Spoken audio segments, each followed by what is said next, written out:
No I'm not okay. నువ్వు నా friend వా తన ఫ్రెండ్ వా ఇది ఒక్కటి చెప్పు చాలు. తను నీ ఫ్రెండ్ నిత్య, ఇందులో తను తప్పేం లేదు. నేనే నీకు చెప్పొద్దని చెప్పాను.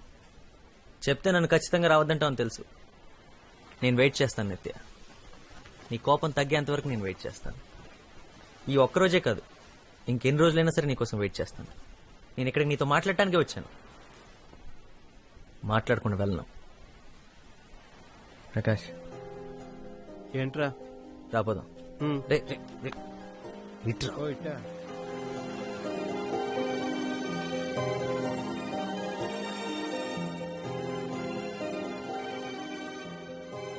ఏరా దువ్వేమన్నట్టుగా? ఆల్మోస్ట్. అసలు సిగ్గు లేకుండా తను మాట్లాడేంత వరకు వెళ్ళన్నావు చూడు, అక్కడ బాగా నచ్చావురా. నువ్వు కూడా ఇగో చూపించి ఏమనొచ్చు కదరా. మనం వెనక్కి వెళ్ళి పీకేదే ఉంది. నాతో నేను చెప్పడం తప్పితే. అరే కాలేజీలో 3 సంవత్సరాల్లో చూడగానే మీరు మాట్లాడేసుకున్నారా. పైగా ప్రేమలో కూడా పడ్డారు. ఇప్పుడు అదే జరుగుతుంది అనుకున్నాను రా. అసలు ఈ అమ్మాయిలున్నారే అన్ప్రెడిక్టబుల్ రా. అది సరే, ఎన్నాళ్ళని వెయిట్ చేస్తావు చెప్పు? 10 days? 20 రోజులైనా సరే. నన్ను కూడా వెయిట్ చేయమంటావా? లైఫ్ రా, వెయిట్ చేయలేవా? అది ఒరే, తొలి ప్రేమ నాటి క్యూట్ లవ్ స్టోరీ కావాలని ఒక హీరో అడిగాడు రా. నేను వెళ్ళి అతను కథ చెప్పొస్తాను రా. ఎవర్రా hero? Are Narayana Murthy.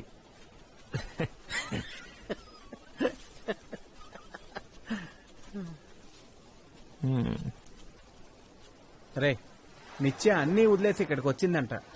What a women రా. జెన్నీ రాత్రంతా తన గురించే మాట్లాడుతుంది. నిత్య ఇక్కడికి వచ్చి 6 months అయ్యిందంట. సునామీ వచ్చిన 2 నెలలకే ఇక్కడికి వచ్చి ఇదంతా సెట్ చేసిందంటరా. ఇంటికి కూడా ఒక్కసారే వెళ్ళిందంట. 1 సంవత్సరంలో ఇవన్నీ సెట్ చేసి స్కూల్ ఫినిష్ చేసి అప్పుడు ఇంటికి వెళ్తుందంటరా. ఒరే నాకు తెలిసి ఇంకొక 1 year పడుతుంది అనుకుంటా. అప్పటి వరకు ఇలాగే వెయిట్ చేస్తూ ఉండు. నేను వచ్చి నేను చూసి వెళ్తుంటాను. జెనీ మీరు ఇక్కడే ఉండొచ్చు. Actually rooms are free. నేను ఇది టీచర్స్ క్వార్టర్స్ అని ప్లాన్ చేసి పెట్టాను. Keys with me. Okay I'll give you. కమ్ బూత్ బంగ్లాలా ఉందంటరా. ఆడదయ్యాలు వీళ్ళకి ఇదే కరెక్ట్. సరే చూద్దాం పద. రారా. లైట్ ఓకే పర్లేదురా, బానే ఉంది. Not bad. రే ఇంకా ఎన్ని రోజులు పడుతుందో తను ఒప్పించడానికి.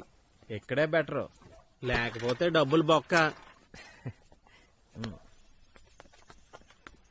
ఏంటి వరుణ్, ఎవ్రీథింగ్ ఓకే? ఓకే. తను ఎలా ఉంది? గుడ్. ఎప్పుడో కంప్యూటర్తోనే. తన ఈమెయిల్ ఐడి ఏంటి? nitya88@hotmail.com అంతేగా? అవును.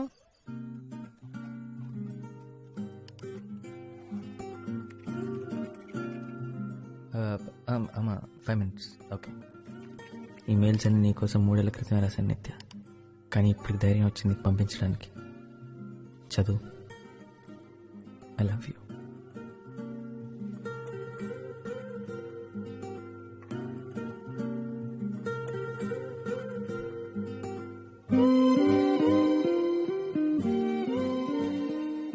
నేను ఇదంతా ఎక్కువ ఆలోచించి రాయట్లేదు, ఎందుకంటే నువ్వు చదవని తెలుసు. అందుకే నేను పంపట్లేదు. కానీ ఏదో ఒక రోజు నువ్వు ఇదంతా చదువుతావు. ఆ రోజు నేనుంటాను నీ పక్కనే. చిన్న రూమ్, అందమైన రూమ్, నేను కిటికీలోంచి తీసుకురావచ్చు. నేనెందుకు నాతో రావద్దని చెప్పాను నిత్య. I'm a fool. పిచ్చి నాకు. ఇవాళ మొదటి రోజు, సంతోషంగా లేను. నువ్వు ఇక్కడ ఉండాల్సింది. బాగుండేది. యాక్చువల్లీ నువ్వే ఉండాలి ఇక్కడ, నేను కాదు. నువ్వు నా మీద కోపంగా ఉన్నావు. నేను పంపించిన ఒక్క మెయిల్కి రిప్లై రాలేదు. అర్థమైంది. నన్ను మర్చిపోయావు కదా. నేను నీ లైఫ్లో లేను కదా. ఒక్కసారిగా నిత్య వచ్చేస్తా. ఎంత దూరమైనా సరే. ఎంత చేసావు నా కోసం. పిచ్చిదానా, నా మీద నీకున్న ప్రేమ ఎంత. గట్టిగా కౌగిలించుకొని కూర్చున్న సమయానికి విలువ ఎంత. నేనే ఇక్కడ లవ్ అడ్వైస్. ఇక్కడ నాకు ఇచ్చిన పేరు లవర్. నా గ్యాంగ్ అందరికీ నీ గురించి తెలుసు. నవ్వుతున్నావా? నవ్వుకో. నువ్వు లేకపోయినా ఈ 2 ఏళ్ళు గడిచిపోతే నిత్య. కాకపోతే చాలా కష్టంగా. నేను ఎప్పుడేం చెప్పానా, చెప్పగలిగానా? నువ్వెంత అందంగా ఉంటావో, punish me but please for me. శిక్షించు నిత్య, కానీ క్షమించు. అంతా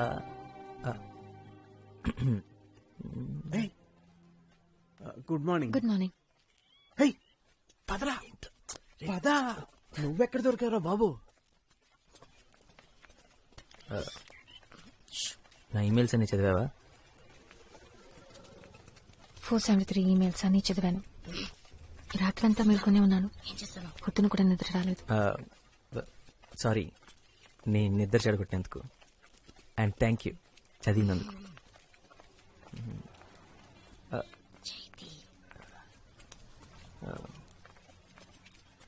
ఇంకా ఏం లేదు.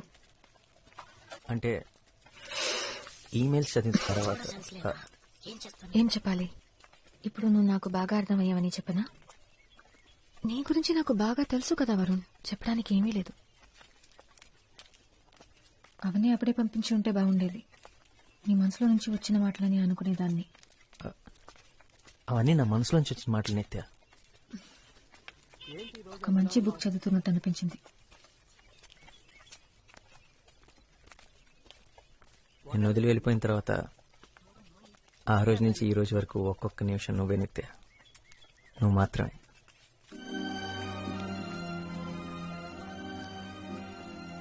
చదివిన వెంటనే పరిగెత్తుకుంటూ వచ్చి నన్ను క్షమించు అంటానని అనుకున్నావా? తెలుసు, వెంటనే రావని తెలుసు, కానీ వస్తే బాగుంటుంది. వీడు నేను ఇక్కడే వెయిట్ చేస్తాం. అరే నేనా? హే జెన్నీ, రారా మామ వెళ్దాం.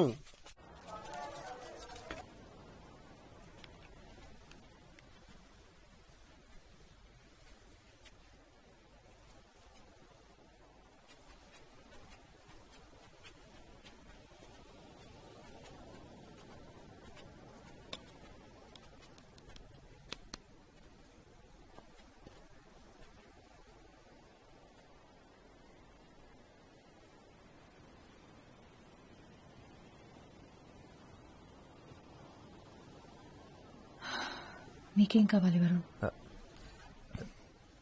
నువ్వు నువ్వు పాట పాడగానే పరిగెత్తి రావడానికి ఆ అమ్మాయిని కాదు వరుణ్ నేను ఇప్పుడు. నీకు ఆడిటోరియంలో కూర్చుని కనిపించిన అమ్మాయి ఎప్పుడో వెళ్ళిపోయింది.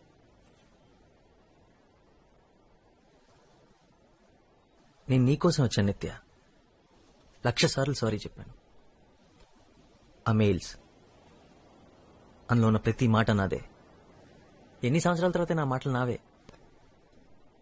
నిన్ను కలవని ఎన్ని సంవత్సరాలు ఏం చేశానో, ఏం ఫీల్ అయ్యానో, ఏం ఆలోచించానో మొత్తం రాశాను. ఇంకేం కావాలి? నాకు తెలియదు. నేనంత పెద్ద తప్పేం చేశాను? నా పేరెంట్స్ కోసం, చదువు కోసం, జాబ్ కోసం కొంత టైం తీసుకున్నాను, అంతేగా. అదంత పెద్ద తప్ప? అవన్నీ అయిపోయాయి కాబట్టి నేనా నీ లిస్ట్ లో అన్ని బాక్సెస్ లో టిక్ పెట్టుకుంటూ ఇప్పుడు నా నంబర్ వచ్చిందనమాట. నువ్వు ఎప్పుడు వస్తావా అని ఎదురు చూస్తూ నేను రెడీగా ఉండాలన్నమాట. ఒకవేళ అవన్నీ పూర్తి చేయడానికి ఇంకో 3 సంవత్సరాలు పట్టుంటే అప్పుడు వచ్చుండేవాడివి కదా. ఇప్పుడు ఎందుకు వచ్చావు? నా కోసమా, లేక నీ ప్లానింగ్ ప్రకారం పెళ్లి చేసుకునే టైం వచ్చిందనా? నీ కోపాన్ని నేను అర్థం చేసుకోగలను. I don't think so.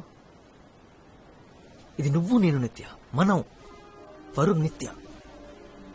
4 సంవత్సరాల ముందు. ఇప్పుడు ఏమీ లేదు, ఇప్పుడు లేదు.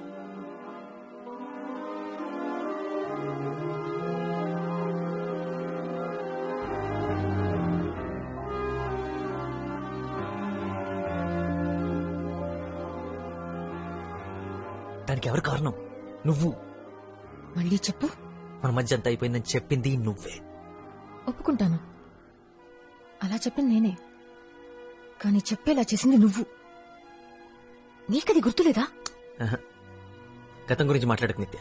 మాట్లాడతాను. నేను నీతో గొడవ పట్టడానికి రాలేదు నిత్య. నేను ఇక్కడికి ఎందుకు వచ్చానో నీకు తెలుసు. నీకోసం. హైదరాబాద్ వెళ్ళి మాట్లాడుకుందాం. నేను హైదరాబాద్ రావడం కుదరదు. నాకు ఇక్కడ చాలా పనులున్నాయి. నువ్వు సడన్ గా వచ్చి రమ్మంటే నేను ఇదంతా వదిలేసి రాలేను. నా కోసం రా. ఇప్పుడు ఇదే నా లైఫ్, ఇదే నా పని వరుణ్. నీకది బాగా అర్థమవుతుంది అనుకుంటున్నాను. ఓ ఇంకో 6 నెలలు నేను ఇక్కడే ఉన్నా అది చెప్తావు కదా. నువ్వు బేసిక్గా బిజీ ఉండి కాదు, నా మీద పగ తీర్చుకుంటున్నావు అంతేగా. నువ్వు తప్ప నా జీవితంలో వేరే ఏమీ లేదనుకుంటున్నావా? అస్సలు నీ గురించి ఆలోచించడమే మానేశాను. నువ్వు అసలు నాకు గుర్తే లేదు. ఇప్పుడు ఈ పిల్లలు ఇదే నా ప్రపంచం. ఒకప్పుడు నువ్వే నా ప్రపంచం అనుకున్నాను, ఇప్పుడు కాదు. ఒకప్పుడు నేనే నీ లైఫ్ అనుకున్నా, ఇప్పుడు ఈ పిల్లలే నీ జీవితం అయిపోయారు. So you doing something with your life, right? అదే కదా నేను చెప్పింది ఆ రోజు, కానీ అప్పుడు పెద్ద విలన్లా చూసాను నన్ను. కమన్, సైకాలజీ చదివా కదా, థింక్ లాజికల్లీ. నేను నాతో కేరళ తీసుకెళ్తాను కదా విడిపోయాం. ఒకవేళ నీ బలవంతం వల్ల తీసుకెళ్ళుంటే ఇవన్నీ చూసుండేదనవా? లేదే. అలాగే వెయిట్ చేస్తుండేదాన్ని, అప్పట్లాగే నా వెనకాల తిరుగుతుండేదాన్ని, ఏ పని పాట లేకుండా. పని పాట లేకుండా? కరెక్ట్. ఇదంతా నీ వల్లే జరిగిందంటావు. నువ్వు నా జీవితాన్ని మార్చేశానంటావు. ఒక బిల్డింగ్ కి నీ పేరు పెట్టుకుంటాను వరుణ్. థ్యాంక్స్. నిత్య, ఈమెయిల్లో రాసావు కదా యూఆర్ మెంట్ టు బి అని, కానీ ఇదే మనం. గతాన్ని మర్చిపోమని నువ్వంటున్నావు, కానీ గతం తెలుసు కాబట్టి చెప్తున్నాను. We are not meant to be. ఇది రాసి పెట్టలేదు అంతే. నీకు ఇది కావాలని లేదు, అస్సలు లేదు కదా. ఇప్పుడు చెప్తున్నాను, ప్రతిసారి నీ వల్లే విడిపోతున్నావు, ప్రతిసారి నువ్వే వద్దనుకుంటున్నావు, సమస్య వచ్చినప్పుడల్లా నువ్వే దూరంగా పారిపోతున్నావు. ఇప్పుడు కూడా మనం ఎప్పుడు కలలేమని నువ్వే చెప్తున్నావు. మన వల్ల కాదు కదా, తిట్టుకోకుండా, పోట్లాడుకోకుండా, అరుచుకోకుండా మాట్లాడుకోవడం మన వల్ల కాదు కదా. ఇదే నేను చెప్పేది. ఓ, నువ్వు చెప్పే సొల్లంతా వింటూ నోరు మూసుకొని కూర్చోమంటే మాత్రం నా వల్ల కాదు. మనం మళ్ళీ కలవాలని ఇంత దూరం వచ్చావు, ఇప్పుడు కూడా తప్పంతా నాదే అంటున్నావు. అంతా నా మీదే తెసేసావు కదా. 15 నిమిషాలు ఓపిగ్గా వెళ్ళలేకపోయావు. నేను ఎలా నమ్మాలి? నమ్మి నీతో ఎలా రావాలి? రావద్దు, బుద్ధి తక్కువై నన్ను నమ్మక్కర్లేదు, నాతో రావక్కర్లేదు.